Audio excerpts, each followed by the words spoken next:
Welcome everyone back to the Invisible Podcast. My name is Dr. Ashton Wilson and I am your host. And today I am joined by a really awesome guest, a local business owner. I've got with me optometrist Victor El-Khoury. Welcome to the podcast, Vic. Thank you for having me on. Excited. Yeah, this is going to be a great chat. So before we dive into any more, tell us, Vic, what's been going on with your week? Fill us in. What's been happening? Just doing a few things. So I work at the Newport practice about 5 days a week. And then every Monday morning and Tuesday mornings, I teach at the University of Melbourne. So week's pretty packed. And then Wednesdays are my days off. So get to recoup on Wednesdays. We were just discussing before recording started how, as a business owner, you think you have a day off, but it's never truly a day off, is it? No. You end up doing all your admin stuff on the day off, right? Absolutely. Well, thank you for sharing your day off with me and all our listeners. So before we dive into today, obviously you are the owner of the Eye Lab in Newport. You are an optometrist and you are my optometrist, which I is, am. yeah, you are. And I just wanted to share a little bit about why I wanted to have this conversation with you. And it comes off the back of my experience with you, which I would really like to share. And that was I had noticed in the last few months that I was getting headaches, almost migraine type headaches at the end of my work day. And it was really quite a really typical pattern of being at work and then the end of that work day, coming home and feeling these kind of headache type sensations around my face and the back of my head and almost triggering a migraine type experience. And I was having a bit of a freak out going, there must be something wrong with my eyes. I need to find a solution. And so I reached out to you and you took me through a really thorough testing process. But what you actually explained to me really, really stuck with me as someone who, is a hypermobile person, and I work with lots of people with hypermobility and our connective tissue disorders being hypermobile Ehlers-Danlos Syndrome, Hypermobility Spectrum Disorder, is that you identified I had dry eyes, which I was like, what do you mean dry eyes? Like, Yeah. and it was so interesting listening to you actually go into depth with about what dry eyes actually means and what it would mean for my vision. And you gave me a set of lenses, which is actually, they have helped so much because I wear them indoors. And I think that what you explained to me, it really opened up a whole new world, I guess, for me with understanding connective tissue disorders and our eye health. And so I started researching a bit more into it. And yeah, dry eyes, really common in the hypermobile Ehlers-Danlos syndrome community. And there's a lot of research that backs that as well. And so I wanted to do this podcast today to discuss a few things with you and just get your insights so that our listeners get a little bit more education on those parts. And yeah, here you are. So tell us a little bit more, Vic, about dry eyes and the symptoms and I guess what you're seeing in your clinic. Yeah. So dry eye is a very loose term, I would say. It's quite difficult for patients to, connect their symptoms to a particular, clinical sign or condition. I like to use the example of like a broken leg. So when a patient breaks their leg or anybody who breaks their leg, you've broken your leg. There's a clear path forward to fix that broken leg. And it's pretty like, 1 + 1 = 2. Whereas dry eyes is very difficult kind of symptomatic, jumble of things that patients may not recognize that they have. So essentially what it is inflammation of the eye and the surrounding structures. So this could be inflammation of the tears that you produce. You've got these oil glands in your eyelids, I think, which is what we spoke about. This accounts for about 80% of the population who have dry eye. They have what we call Meibomian Gland Dysfunction. Meibomian Gland Dysfunction have these little eye pores or eyelid glands that live in top and the bottom of the eyelids and that protect the tears. So the tears are just water. They'll just evaporate. They get hit with, dry air, heating air kind of wind. So a lot of inflammation occurs and these things can either block up those oil glands or reduce the tear production. So depending on the subtype of dry eyes you have, so it is quite a difficult one to kind of pinpoint because the symptoms are very vague. So there's gritty eyes, foreign body, headaches, grittiness, sandpaper. Some people can discuss it as like sharp pain, dull pain, weird pain that's one eye only or only in the mornings, blurry vision. Like if you tell an optometrist or an eye person that you have these any of these symptoms, it could be 50 things that is going wrong with the eye. So it's quite difficult to kind of, I don't know, attach to a particular condition. But as you work through consults with the patients, you kind of realize that there's patterns. And these patterns all lead up to inflammation. Yeah. And that's so interesting that you say that, especially about the underlying causes of the dry eyes, because I think that one of the things you and I discussed was, you know, one of the things I found really interesting was the idea of the glands actually secreting like an oil onto the eyes Mm. Yeah. and how those glands can become blocked and that can really reduce our tear production. And so one of the symptoms that I thought was really interesting that you or that I mentioned to you was actually eyes overcompensating. So like watering more in like cold air or like a breeze and things like that as well. I think that that's a really interesting way that like one of those interesting symptoms that happens as well. Yeah, yeah. So when you think of dry eyes, you don't really think of wet eye. So wet eye is a symptom or a clinical sign of dry eyes. So essentially, without too much oil to protect those tears, the brain overcompensates by producing more tears, and these tears become inflammatory tears, which basically means they become stingy. They cause more dryness, more irritation, which then causes more dryness, which then causes more tearing. So dry eye is a progressive disorder, like a lot of other eye conditions, where it's just going to get worse over time unless things are treated properly. And that's really an interesting point as well, because I think that we do probably live in a world where we are always looking for that band-aid solution and looking at, I think I mentioned to you, eye drops and, what drops do I need, Vic? And you're like, it's not about that. It's about getting to the root cause. And I think that's a really interesting perspective as well, especially as an optometrist where, your role is to prescribe like lenses as well. How do you find then, like as an optometrist, how do you find when people do come in with you identify with dry eyes, how do you find then the kind of the balance between prescribing lenses and actually getting to the root cause? Yeah, yeah. So you mentioned eye drops before. I just wanted to quickly touch on that as well. Eye drops are basically formulated to, I guess, mimic the oil that is missing or the tears that are missing. So it helps to, I guess, band-aid the issue over time, more symptomatic than anything. So root cause treatment is what everybody needs if they do have dry or signs of dry eye. It is quite interesting. There's a big, I guess, shift in the optometry world.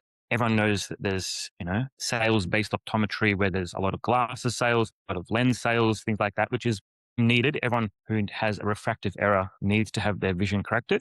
It may cause headaches, migraines, things like that, into what we call now medical optometry or more service-based optometry, like osteopodiatry, physio, those kind of things, where you're coming in for a service with a healthcare professional instead of just like a transactional appointment with, I don't know, a classical optometrist. So I see now that my clinic is shifting towards more of a service-based optometry practice. So we're doing fewer like eye tests with glasses, more, treatment-based appointments, dry eye treatment or glaucoma treatment or myopia treatment, whatever it needs to be. It's more of a kind of personalized care that our patients are getting. So it is a bit of a tricky balance. You still need both aspects of an optometry clinic to be successful because you can't have one without the other. But yeah, it's a bit of a tightrope at the moment. I imagine that it sounds like the landscape is shifting a little bit. Yeah. But I think, I guess based off your own values, I can see that you are offering that more long-term service-based approach. And, that's a point of difference for you. And I know I've sent a few of my clients to you since my experience, and they've had nothing but great things to say. And I think that that's a credit to the way you operate as a optometrist, but also as a business owner in this community. So credit goes to you. So I want to just circle back to the lenses, and I want to touch on a concept that you put to me that I would really love to hear more of your thoughts on. And it was this idea that, so you did prescribe me my first set of lenses. So 35, first set of lenses. And I think the thing that I really appreciated out of that experience with you was that the lenses weren't about correcting my vision. They were about assisting my eyes and the work that they had to go through. And so Yeah. I think that again is a really interesting concept because, I think we look at lenses as must be something wrong with your eyes or something wrong with your vision. But I think the way you really framed it to me is that your eyes are working really hard in unnatural light, and we're going to give them a bit of a break by putting the glasses on. So, have you seen a change in the types of lenses you're prescribing based on our new, I guess, way that we're working? We work mostly, online. A lot of people are using lots of devices. We're spending a lot more time indoors. Have you noticed a change in the way you're prescribing lenses? Yeah, so we're getting a lot more, I don't know, 30 plus patients coming in complaining of, you know, non-specific headaches, migraines, sore tiredness, heaviness. Like these concepts are shared between a lot of eye conditions. So we are seeing a lot of that age group that are now working full time, maybe working at a desk full time, or a lot of stuff indoors. Their vision for far away, what we classically measure for vision, like 20/20 things like that, is perfectly fine, right? So they'll be like, no, I don't need glasses, my eyes are fine, which is technically true, but there's this concept and this understanding that those eye muscles, which we spoke about, get fatigued because you overwork them. And just like going to the gym, going to the gym for 1 hour is pretty easy, but doing the same exercise, for 12 hours a day, 6 days a week for a very, very long time, your eyes do get tired and they don't get that break. So basically the eye is a system. And then when you break the system or overcome that threshold, the system breaks down, causing, a headache, pain behind the eyes, or even double vision as well. You can get sometimes. So those glasses, and particularly like yours as well, are there to help give the system, more of a threshold to reach. So there's a bigger gap. So then less likely to tip over the edge and decompensate. So we are seeing a lot of patients coming in describing very, very similar things. And it's quite nice to see patterns emerging. So when we see these patients, they're quite similar in what they, I guess, express as concerns. So there's a lot less of, I need glasses because my eyes are, I can't see because I can't drive or I can't see the signs. And it's more about, I need glasses because my eyes are starting to feel tired at, I don't know, 3 o'clock or 4 o'clock in the afternoon from a whole day's work. So yeah, there is a little bit of a shift towards that side as well.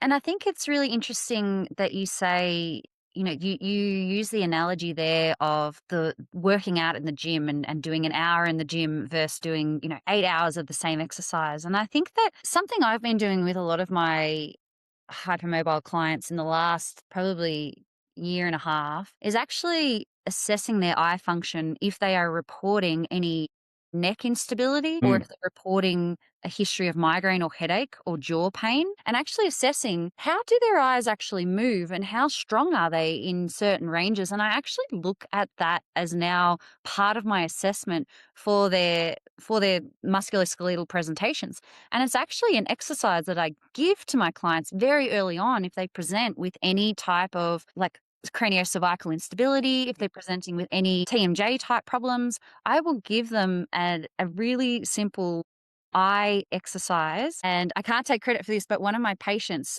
actually said what she did was put stickers on her mirror. And what I like to do is get people to start testing their eyes and building their strength in all directions. So being able to look to as far as you can to the left and then looking left and up, left and down, and then moving across, going right up, right down, and having little stickers on the mirror and then moving those stickers based on how far you can actually control your vision. I really liked that she came back to me with that as her solution to measure what her training was like. And so I actually recommend that to my clients when we're talking about, Yeah. what else could be compensating for that eye function or that eye weakness, and what are the eyes actually contributing to. And if we think about, not only just the optic nerve, which, does so much for our visual input, but also, oculomotor nerve, abducens nerve, all of these control the muscles around the eyes that help those eyes move around. And if they are struggling, then yeah, you're going to compensate for that somewhere else. And it is going to lead to other symptoms. So I completely resonate with what you're saying there about the idea of the fatigue element. And if we think about particularly our clients with our connective tissue disorders like HEDS and HSD, we're already going to be factoring in a change in that collagen integrity and potentially a change in the integrity of these muscles. And now we've got potentially stretchy tissue trying to control the eyes. We've then got a whole new factor of Mm. complexity on top of an already interesting organ. Yeah. I think we were speaking about this offline. The eyes got, like, when I was learning it at school, the amount of different subtypes of collagen in different parts of the eye and the amount of diseases that affect collagen or connective tissue, things like that. So the classic one that we learned about at school from EDS was Marfan syndrome, because Mm. it's popular in like the NBA. They're all tall, long-limbed players, and they've all got poor eyesight, right? So it's like the one thing that we all learned about in our first year. So it's quite interesting to see that the eye is so, I guess, heavily impacted in these connective tissue diseases and conditions. Yeah, which I found interesting. Yeah, well, I guess I say it all the time with connective tissue disorders is anywhere there's connective tissue can be affected by a connective tissue disorder, and the eye is a big one for that. What I'd like to do now, Vic, is throw to a few questions that I had. I put up a post this morning because I was a bit disorganized, to be completely honest. I put up a post this morning, and in the space of 2 hours, I got 5 absolutely golden questions come through. And then a few of my patients commenting saying how great you are. So that also came through as well. That's nice. But I'd really like to throw to a few questions if we can discuss and I can get your opinion on and yeah, just get your insights into these questions from some of my followers on Instagram. So, question 1 was, if you have a connective tissue issue, should you inform your optometrist and should you have more regular checks? Question. The short answer is yes. So there is a lot of things that can happen visually. So I guess the biggest impacts for most patients would be vision and function. So things like early stage cataracts or early onset cataracts, double vision, they're the big things that can affect patients' quality of life. So having that monitored, having the cataracts monitored quite regularly. For my patients in general, I like to see them once a year. So I would suggest a 1-year review with your optometrist, just letting them know that this is a thing that you have. And then, because you may, I don't know, present with weird and wonderful ocular manifestations. So they've got to, not, I guess that word, not freak out about, a random manifestation that they may not have seen before. But if they know already that there is an underlying or potential underlying cause, it's a good way just to monitor over time. Yes. I would agree. I think that a lot of people probably see, their hairdresser multiple times a year. I think our eyes need care. So seeing an Yeah. optometrist, if you have, exactly like you said, if you have an underlying condition and there is a potential for progression, then yes, a regular checkup is absolutely recommended. Okay, question 2. Can you explain how the 20-20-20 rule works physiologically? Sure. So the 2020 rule is a concept to help relax eye muscles. So what it is for every 20 minutes of work or near work on, say, a computer, stand up and look far away about 20 feet, which is about 6 meters in Australia, for about 20 or so seconds. It is kind of designed to help relax those muscles. The effectiveness is quite varied between patients. The better idea would be to have the computer or the laptop or the iPad as far away as you can have it. Having it like that. Yeah. And then things like taking regular breaks, wearing computer glasses to help relax the eyes, because those muscles are the ones that are going to cause the decompensation, the fatigue, the potential migraine, the glare issues. So that rule was put in place or used to help stop the muscle fatiguing too quickly. I love that. And you mentioned that to me when I saw you, and I use it now. Yeah.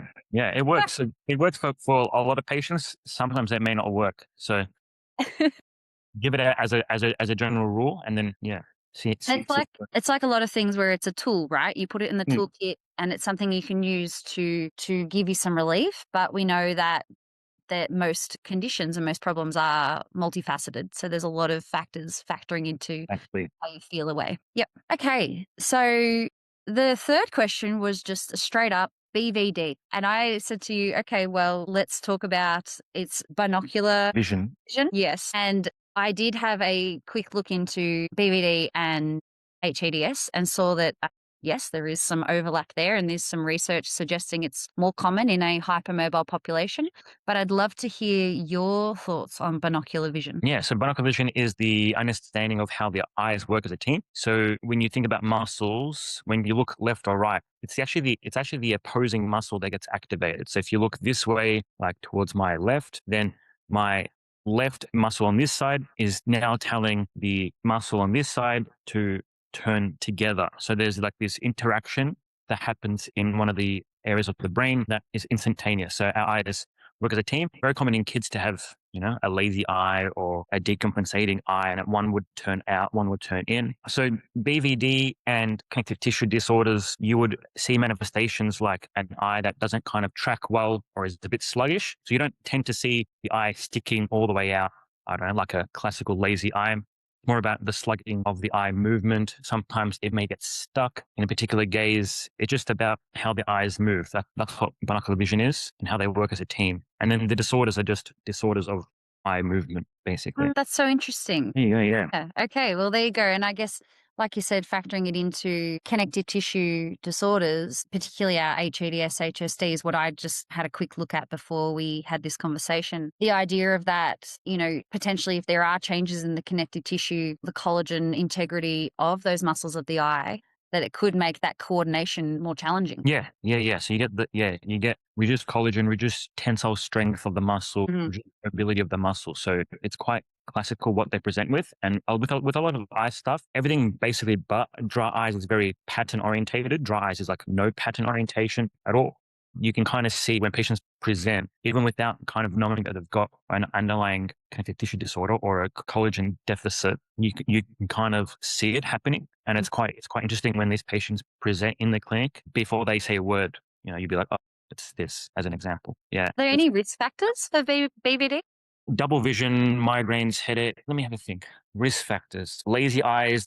If we're not talking about connective tissue stuff, the risk factors for disorders of binocular vision would be if one eye has a really high prescription compared to the other eye.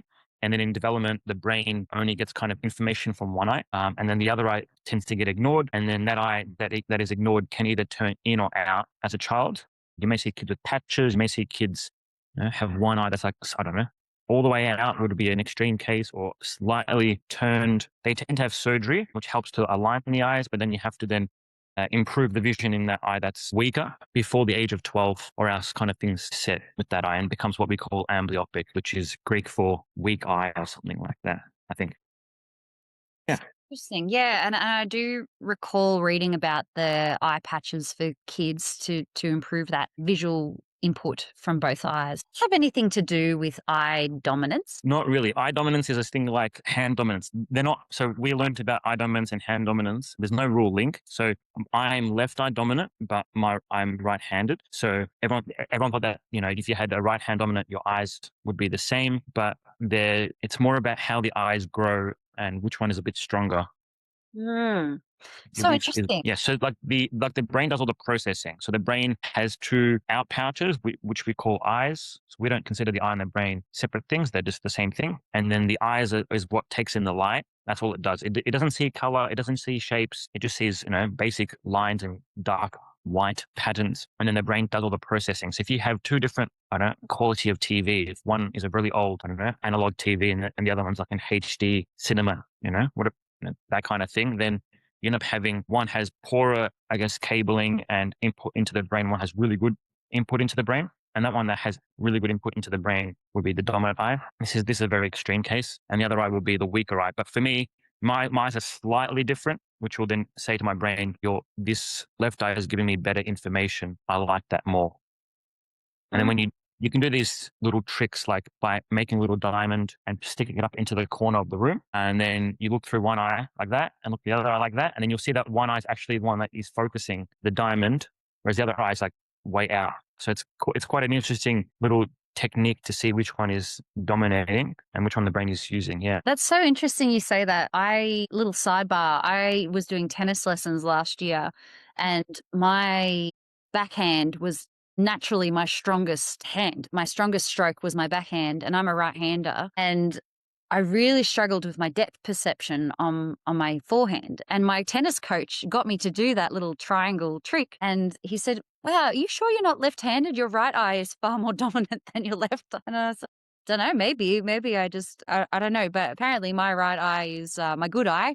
And that's why my backhand was killer down the line and my forehand could go anywhere. Yeah, there you go. Yeah, so it is a good way of kind of understanding in a general term which one is dominating and which one the brain is preferring to use to kind of align hand-eye coordination. So fascinating, so fascinating. Okay, so back to the questions. Hypermobile and MCAS here. What eye drops would you recommend? So this is interesting. I am not, I'm going to say this at the start. I'm not a fan of eye drops. Eye drops, like I said earlier in the podcast, what they call again, band-aids. They kind of help to soften everything. There is a big link between, EDS and mast cell activation syndromes or stuff like that as well. You tend to have, like I think we spoke about at the start about dry eyes and inflammation. You have to hit that root cause of inflammation, whether it's taking the medications needed to soften and relax the system that's angry, because inflammation is just angry things in the body. Is it, opening up those oil glands using IPL and low level light therapy? Is it taking breaks? Is it doing something to come kind of relax the muscles, relax the eyes, relax the system? Well, I'll still answer it though. So that's the most important bit. You have to hit the root cause. My favorite eye drops for any sort of generalized dry eye, which is a bit tough. There's two. One would be Roto eye drops. These are Japanese eye drops, little purple bottle. They've got menthol in them, quite nice to help calm down the ocular surface because menthol targets pain receptors on the ocular surface. And it's got castor oil, which is a really good mimicker of the oils that you produce in your oil glands. So that's quite a nice drop. And Kachin or Hilo Fort, they're quite nice to have as a robust Toyota-like eye drop, I would say. But again, hitting the root cause, understanding inflammation and all that will do you more good than just eye drops alone. Mm-hmm. Yeah. I know that when I saw you, I mentioned that I use ChromoFresh as an eye drop if my Yeah, eyes if I'm getting an allergic reaction to something. I think that, so ChromoFresh, correct me if I'm wrong, chromalin sodium is the main ingredient in ChromoFresh, which is a known mast cell stabilizer. I know personally, if I have a mast cell activation cascade and it will be something like a dog will lick me on the ankle and I will burst out into asthma, the runny nose, rashes, and then my eyes will go and they are red and they cannot stop. And the ChromoFresh for me is a really good option if I'm having a mast cell flare. But I like what you're saying about getting to the root cause of why your eyes are inflamed in the first place. So, and I love that, the Toyota of eye drops. That's great. yeah. You hit some good things there. So someone like yourself, I had a patient on the weekend, it was the last weekend, they came in, the classic eczema, dermatitis, rhinitis, asthma. Like they had like the works and it's like, so you're just like a walking inflammatory thing, right? So what tends to happen with these patients, and you just hit it on the head just then, is that they're already, up here. So it doesn't take them much to go over the top. And then once they decompensate or go over the top of their threshold, everything just goes bang, and it's a cascade, and it just gets worse. So these patients are already heightened in their histamine loading, and all these mast cells are like so close to tipping, and then when they get something, it explodes. So they're at higher risk of red eyes, watery eyes, itchiness. So eye drops in that sense will help, like regular eye drops, not those ChromoFresh ones, will help to kind of calm things down. But like you said, you need to hit that root cause. ChromoFresh is good to have. Other one was called Zaditin, which is now off the market in Australia. But they're both mast cell stabilizers, and they help to calm the system down. And you can't use it when it's happened. You have to use it quite like along the way before, your risk factors are coming through, whether that's spring or winter. So if you take a mast cell stabilizer once a day, every day, then you're kind of priming with the system to relax. You're not allowing it to build up. It takes a few months to get there. That's a really good tip. And I think that a lot of people, myself included, will resonate with that. In the springtime, I am a daily ChromoFresh user. And yeah, let's just see how we go this year when spring comes around, shall we? Cool. Awesome. I love this. This conversation is awesome. I've got one final question from Instagram, and that is, I am considering laser eye surgery. What advice do you have for me? I am someone who's been asked this question quite a bit. I'm going to say, don't do it is the easiest answer. There's many reasons. So assuming that this patient or this Instagram commenter is short-sighted, which means that they can't see far away, right? That's the reason most people get LASIK surgery. The eyeball has grown, right? So the eyeball is typically around 21 to 23 millimeters long. It grows longer when we are short-sighted. That's why we can't see far away. The light is not focused at the retina. It's focused in front of the retina. So what tends to happen is your eye is always going to be the length it's going to be. So if you're, I don't know, for example, a -3 in prescription, your eye will always be -3. If you then go get LASIK surgery, what they're doing is they're measuring your actual length, the length of the eye, and they're calculating how much cornea they have to burn off to, I guess, compensate for that actual length. So if you're a -3, they'll calculate +3.5 to give you a bit of extra legroom, and you end up as a +0.5 in a prescription, right? So you end up effectively plano or no glasses in the distance, but your eye is always -3. It's never going to change. So those risk factors that got you there, the genetic risk factors, the environmental risk factors, the work risk factors, whatever it is, they're always going to be there. So the risk you have, this is the first risk, is that you progress again. So you go from being plain or plano, as we say, back to -1, back to -2. And you've effectively now, your glasses might be a -2, but your eyes are now a -5. So then there's risk factors for that. There's risks in having retinal tears, retinal holes, the retinals, stretching. So that's one thing. The next thing has got to do with inflammation. When you have any sort of ocular surgery, whether that be glaucoma surgery, cataract surgery, binocular vision dysfunction surgery, LASIK surgery, or any other refractive surgery, they're cutting into the eye. The cornea, which is the front part of the eye, which is clear, has more nerves in it than anywhere in the body. So more nerve density in that cornea than anywhere in the body, right? So it's super sensitive. So what ends up happening is when they do the cutting of your LASIK, they end up cutting those nerves, right? Yeah. So what ends up happening is the innovation back to the brain, saying to the brain, hey, I'm dry, or I need to blink more, or there's something on my eye, is reduced. So you get reduced corneal sensitivity. That's number 2. Number 3 is the biggest one, because I'm an advocate for dry eyes, is that because of this inflammation, because of the reduced sensation, and because of the change in curvature of the eye, you get increased dry eye symptoms. So a lot of patients, we like they term it ocular pain or ocular pain syndrome, or whichever way you want to say it, is basically the nerves firing, like phantom limb firing off, nothing really happening because they're not innervating anything, and it's causing ocular pain. A lot of patients go down, I don't know, a depression pathway. It can lead to things more serious than just depression. So there's a big advocacy around proper education, proper, I guess, triaging of patients who are suitable for LASIK surgery. Should you do it? Should you not do it? There are very good alternatives. These alternatives are ortho-K, which are nighttime lenses, or just contacts. So you have to really think about whether or not you want to do, if you want to do LASIK, because once it's done, it's done. You can't kind of go back and undo LASIK. So you have to think about, I know it's a very long talk, think about genetics, your own risk factors. If you have dry eyes already, the risk of increased dry eye progression, and increased ocular pain. Because ocular pain is very, very debilitating for some patients. There you go. I know that a lot of listeners can't see my face. If you're watching on YouTube, you might be able to see my face.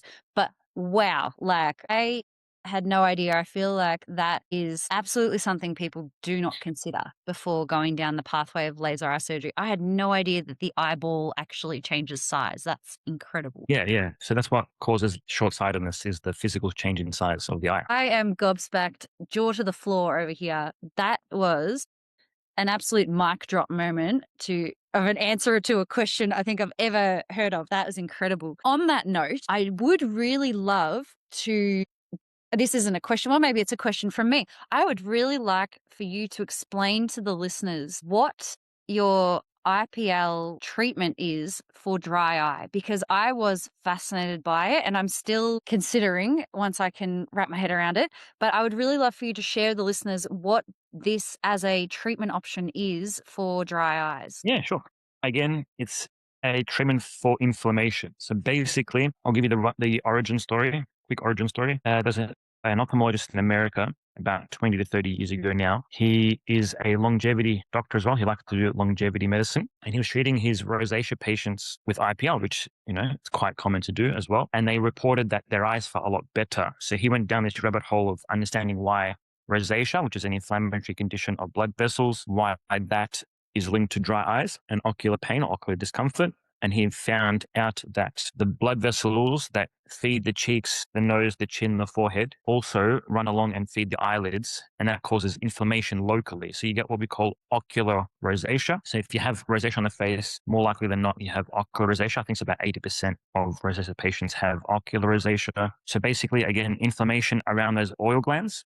Those oil glands get clogged like pimples and they don't secrete oils. Pretty simple. The IPL then is used to do 2 things: break down the inflammation in and around those oil glands and on the face. So we actively target the chin, the forehead, the nose, and the cheeks. And then we actively hit the rosacea or the ocular rosacea on those eyelids to break down inflammation. The second thing is, just like a magnifying glass can focus energy and burn a piece of paper, but nothing in between gets burnt, the IPL, using particular wavelength of light, can focus heat, energy at the depth of the oil glands. So what essentially you're doing is you're warming up those oils, liquefying some of them, and then essentially, this is the fun bit, I go back in afterwards and we express each oil gland out like a pimple. And as you clean them out, better oils come through and you're able to blink these oils onto the eye, protecting those tears and protecting the front surface of the eye. So essentially, IPL is there to break down inflammation and warm up oil glands. Pretty And fun. if you're into pimple popping, there are some great like YouTube videos that are out there of this process and the popping of Yeah. the oil glands. And one thing I think that is really important to note on this treatment that you do is that you do use a like something to numb the eyelid. Is that correct? Yeah. So when we're doing the expression part, because we touch the eye and the eye is super sensitive, and I don't want the patient to move, we put some Alkane, which is like topical eye drops, anesthetic on the eye, helps to numb the eye, calm the patient down. And then, yeah, I've got like, I don't know, 80 gig of videos over the last 6 years of me doing these pimple poppings. It's just good to show the patient so they can understand what's really going on. It's quite hard to convey these messages. As I said, dry eye is very vague and wishy-washy in its symptoms, that treatments are also become a bit hard to kind of convey effectively. So videos become very good tools. A picture tells a thousand words, right? Exactly. Well, this has been an incredible conversation as we start to wind down on what has been a like real pun intended eye-opening experience for me. I'm glad it is. Thank I would love to hear. So, first of all, your three main takeaways for the listeners from this conversation. What do you think the three main takeaways are? would be regular eye checks are more important than you think. You may not just have, poor eyesight. It could be retinal health, could be dry eyes, could be glaucoma. So there's a lot more that we do than just eyeglasses. That's one. Two, dry eyes starts off as asymptomatic, so you don't feel dry eye symptoms until they become too much for you and your brain takes notice, just like a sore back. And three, I don't refer anybody to LASIK surgery. So if you want LASIK surgery, don't come to me for a referral. Noted. That's awesome. Thank you, Vic. Okay, so I would like to ask you, what is one life hack that has changed your life? Cold compress, a cold eye mask. Yes, you did give me one of those too, and I do enjoy that at the end of the day. And I ask this to all of my guests. Some of them like to answer it, some do not, but I hope you've got a nice answer for me. What is one bit of advice you would like to give your younger self? Oh, advice for my younger self. Take the risks early. Don't and ah over risks. And that's not risks with your eye health, I assume. No risks as in like doing things, trying new things, opening up a business, things like that. Yeah, awesome. Love that. And what is one thing you'd like to see change in the healthcare industry? Controversial. I think there needs to be a clear distinction between, well, this is particularly for optometry. I don't know about other allied health services. It's quite hard when I don't, mix with them a lot. But Medicare is this thing in Australia where everyone thinks it's a given right. It's a big burden on the industry when Medicare is overused. Medicare is there to help those who need Medicare and bulk billing services. If we use bulk billing services for everybody, it becomes expensive for everybody. Everyone has to pay more taxes. My wish, my aim is to have increased segregation between private billing and Medicare services to allow Medicare to be used for those who need it. And if you don't need Medicare, then you shouldn't use it. There you go. That's a bit controversial, but there you go. I think there's a lot of things we could see overhauled with the Medicare system. So I think, it's a system that is designed to give us all access, but I would agree that there needs to be changes made so that it is more supportive for those who do need it. 100%. Cool. Yeah. So, on that note, Vic, this has been an amazing conversation. This has been a real, just a really great insight into what is out there with our eye health, with our treatments available for dry eyes, with your hot take on laser surgery. How do people find you? And I know obviously you have your clinic in Newport, but how can people find you and get in touch? Yeah, cool. So we're at 407 Melbourne Road, Newport, next to the old Masonic Hall on the corner. You can see me there 6 days a week online. either via our socials. The clinic's got one. The tag is the iLab. I've got a work one called vicelkhoury.od. So you can message me on there. And if you have any questions, message us online. I'll answer them all hours of the day and night, probably. Very toxic. Yes, another business owner who has trouble with boundaries. I knew that stories I liked you. Thank you, Vic, for joining today on the Invisible podcast. This has been a wonderful chat. And to the listeners, thank you for tuning in. If you have any suggestions or any questions you have for Vic, please send them through. You can always send through any guests you'd like me to talk to on my Instagram at doc_Ashton with 2 N's at the end. But until next time, we'll see you then. Thanks for joining. Bye. Very much.